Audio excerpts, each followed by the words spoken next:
வணக்கம். நான் உங்கள் அன்பான சயின்டிஃபிக் வேதிக் அஸ்ட்ராலஜர் அஸ்ட்ரோ அரிஞ்சி பேசுகிறேன். நல்லது நினைப்போம், நல்லதே நடக்கும்.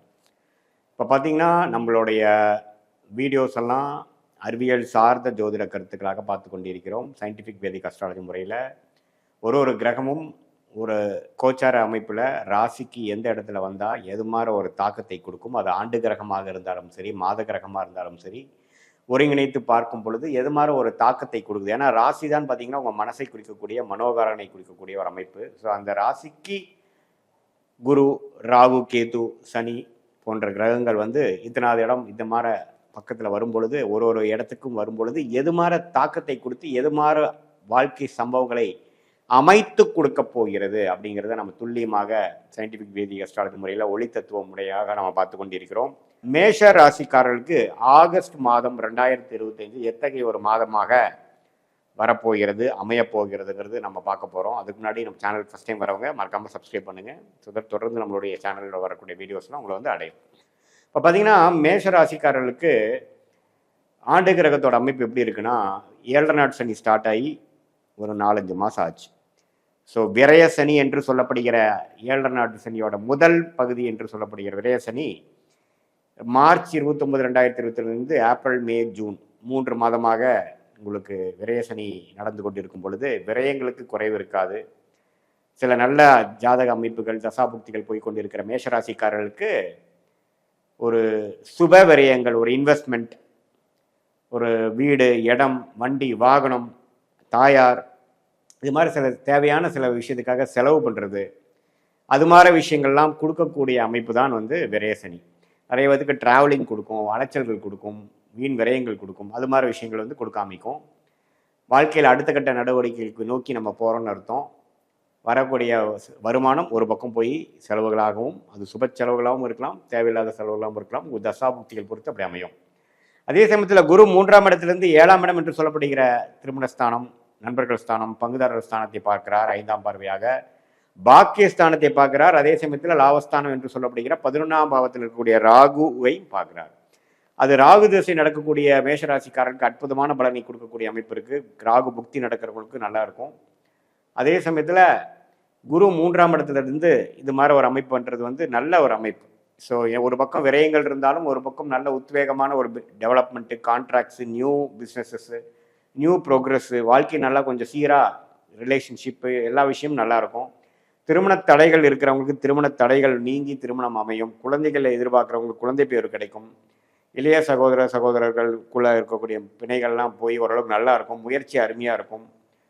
அப்பா மூலமாக வரக்கூடிய சொத்து, அப்பாவுக்கு ஒரு அனுகூலங்கள், அப்பா பையனுக்கு, அப்பா பொண்ணுக்கு இருக்கக்கூடிய அமைப்புகள் எல்லாமே ஓரளவுக்கு நல்லா இருக்கும். பாக்கியங்கள் அதிகமாகவும், மூத்த சகோதர விஷயங்களும் நல்லா இருக்கும்.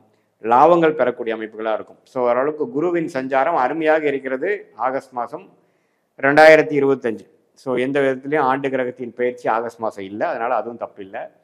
ராகு 11ஆம் இடத்திலிருந்து குரு பார்வை பெறுவது அற்புதம். லாபங்கள் வரும். அந்நிய சூழ்நிலையில் இருக்கக்கூடிய அமைப்புகள் வந்து நல்ல பலனை கொடுக்கும்.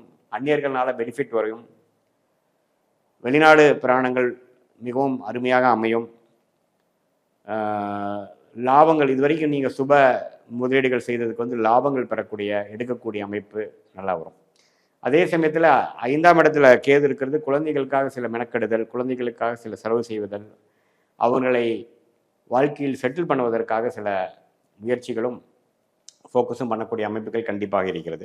ஸோ மேசராசிக்காரர்களுக்கு ஒரு ஆண்டு கிரகத்தின் சஞ்சாரம் ஓரளவுக்கு நல்லாவே இருக்குது. வாழ்க்கையில் அடுத்தடுத்து உத்வேகத்தோடு முன்னேறுவதற்கும், வாழ்க்கையில் சில விஷயங்கள் சரி பண்ணுவதற்கும், வம்பு வழக்குகள்லாம் ஓரளவுக்கு முடிந்து அது மூலமாக தீர்வு பெறுவதற்கும் அருமையான ஒரு அமைப்பு இருக்குது.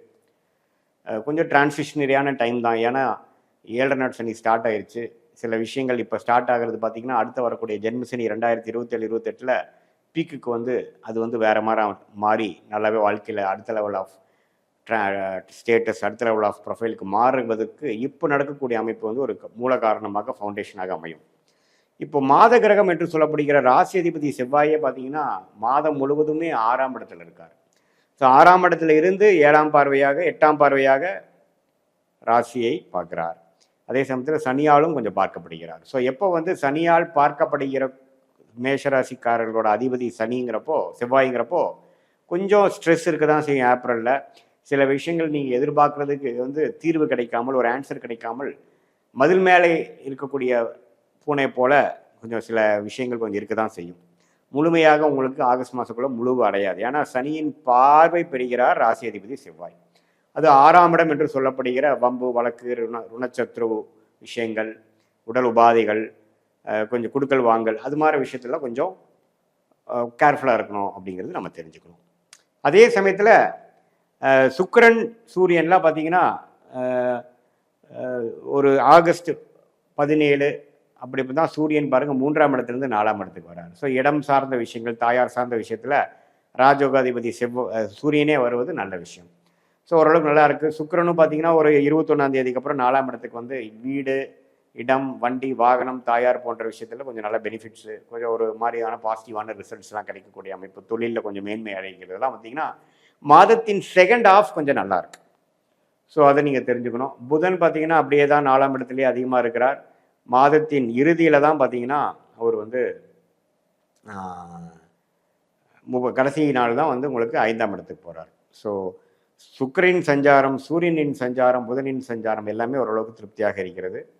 ஸோ இது பொதுவாக பார்த்தீங்கன்னா சில விஷயங்களை எதிர்கொள்ளக்கூடிய ஒரு மாதமாகவும், அதில் செகண்ட் ஹாஃபில் சில பாசிட்டிவான சில விஷயங்கள் நடக்கிற மாதிரியும், ஃபர்ஸ்ட் ஹாஃப் வந்து கொஞ்சம் கேர்ஃபுல்லாக செலவுகளை கட்டுப்பாட்டுக்கு கொண்டு, மாணவர்கள் வந்து கொஞ்சம் கான்சன்ட்ரேஷனில் வந்து கொஞ்சம் அதிகமாக ஈடுபட்டு படிக்க வேண்டிய அமைப்புகள் தேவைப்படும். ஏன்னா உங்களுக்கு வந்து கொஞ்சம் 7 நாட் சனி வரும் பொழுது கொஞ்சம் சில டிஸ்ட்ராக்ஷனு, சில சில சேஞ்சஸ் இன் யுவர் ப்ரொஃபைல்லாம் கொஞ்சம் வரக்கூடிய அமைப்புகள் ஸ்லோவாக வர ஆரம்பிக்கும். ஸோ இதுதான் ஒரு பொதுவான மேஷராசிக்காரர்களுக்கு ஒரு ஆகஸ்ட் மாதம் பலன்களே ஒழிய, இது நம்மளுடைய ஜென்ம ஜாதகத்தில் உங்களுக்கு என்ன தசாபுக்திகள் போய் கொண்டிருக்கிறது, என்ன ராசி, என்ன நட்சத்திரத்தில் பிறந்தீங்க, அந்த அந்த எந்த லக்னத்தில் பிறந்தீங்க, மோர் இம்பார்ட்டன்ட் அந்த லக்னத்துக்கு லக்னாதிபதி எப்படி இருக்கிறார், அந்த தசாபுக்திகள்லாம் இப்போ எப்படி போயிட்டு இருக்குது, அந்த தசநாதன் புக்திநாதன் இப்போ கோச்சாரத்தில் எப்படி போயிட்டு இருக்கிறதெல்லாம் ஒருங்கிணைத்து நம்ம பார்க்கும் பொழுது உண்மையே துல்லியமான பலன்கள் வந்து உங்கள் வாழ்க்கையில் நெக்ஸ்ட் 6 months 1 year எப்படி வரப்போகுது அப்படிங்கிறது இந்த ஆகஸ்ட் மாத பலனோட சேர்த்தினை வைத்து நம்ம சயின்டிஃபிக் வேதிக் அஸ்ட்ராலஜி முறையில் நீங்கள் பார்க்க முடியும் அப்படிங்கிறத நீங்கள் தெரிஞ்சுக்கணும். இது வந்து ஒரு பொதுவான மேஷராசிக்காரர்களுக்கு ஆகஸ்ட் மாதம் 2025 இந்த ஆண்டு கிரகம் ஆகிய குரு, சனி, ராகு, கேது, அப்புறம் இந்த மாத கிரகம் ஆகிய செவ்வாய், புதன், சுக்கிரன், சூரியனை வைத்து பார்க்கும் பொழுது எத்தகைய ஒரு தாக்கத்தை, அமைப்பை கொடுக்க போகிறது அப்படிங்கிறத நம்ம வந்து பார்த்தோம். இன்னுமே உங்களோட ஜாதகத்தில் வந்து ஸ்தானபலம், திக்பலம், திருக்பலம் எல்லாம் எப்படி இருக்குது, ஒரு கிரகமும் எந்த அளவுக்கு பலம் வாய்ந்ததாக இருக்கிறது, இப்போ என்னென்ன பால தசாபுக்திகள் போய்கொண்டு இருக்கிறது எல்லாம் ஒருங்கிணைத்து பார்க்கும் பொழுது உங்களுடைய next short term and long term எப்படி இருக்கிறது எடுத்து அது மூலமாக நீங்கள் முடிவுகளை எடுத்து வாழ்க்கை பாதையை அது மூலம் அந்த டைரக்ஷன் நீங்கள் செலுத்தும் பொழுது சமய விரயங்கள், பண விரயங்கள் இல்லாமல் சீக்கிரம் எளிதில் வெற்றி பெற்று வாழ்க்கையில் முன்னேற முடியுங்கிறது நான் சொல்லிக்க விரும்புகிறேன். மீண்டும் மற்றொரு காணொலியில் சந்திப்போம். நன்றி, வணக்கம்.